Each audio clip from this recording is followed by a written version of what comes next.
Good morning, children. Today I read chapter 7. तीन बहिनें। शांत भाव से खड़े वृक्ष ने घास को कुम्हलाते देखा। चुपचाप खड़े पेड़ ने घास को मुरझाते हुए देखा। उसने घास से इसका कारण पूछा। इतने में उसे कोई अपनी ओर आता दिखाई दिया। वृक्ष ने देखा, गर्म हवा के झोंके लिए गर्मी दौड़ी चली आ रही थी। उसे घास के कुम्हलाने का कारण पता चल गया था। उसे घास के मुरझाने का कारण पता चल गया था।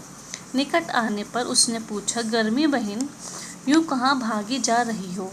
उसने क्या पूछा? गर्मी बहन, यूं कहाँ भागी जा रही हो? वह बोली, तेज धूप से मेरा शरीर तवे की तरह जल रहा है।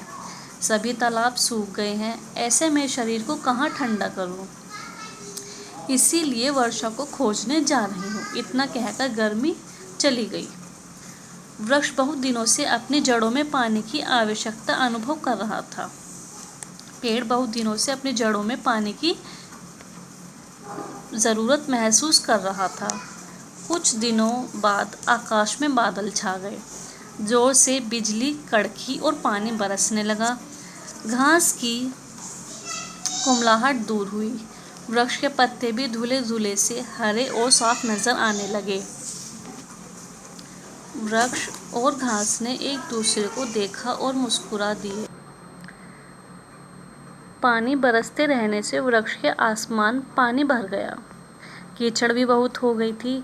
इतनी अधिक वर्षा से वृक्ष भी परेशान हो गया था। कुछ दिनों बाद उसने किसी के आने की आहट सुनी। कुछ दिनों बाद उसने फिर किसी के आने की आहट सुनी। अरे, यह तो वर्षा ऋतु है। बहन, वर्षा कहाँ भागी जा रही हो? उसने पूछा। वर्षा बोली, भाई वृक्ष, देखते नहीं चारों तरफ कीचड़ ही कीचड़ हो गया है। चलने को भी रास्ता नहीं। मैं तो जाती हूँ सर्दी बहन की खोज में। इतना कहकर बौछारें छोड़ती वर्षा चली गई। अब वृक्ष को ठंडी हवा के झोंके लगने लगे थे। कुछ दिनों तक तो वे झोंके उसे अच्छे लगने लगे, परंतु अब वे और अधिक ठंडे हो गए थे। इधर 4 दिनों से सूर्य देवता के भी दर्शन नहीं हुए थे। आकाश में कोहरा छाया रहता। धूप न निकलने से ठंड और भी अधिक बढ़ गई थी।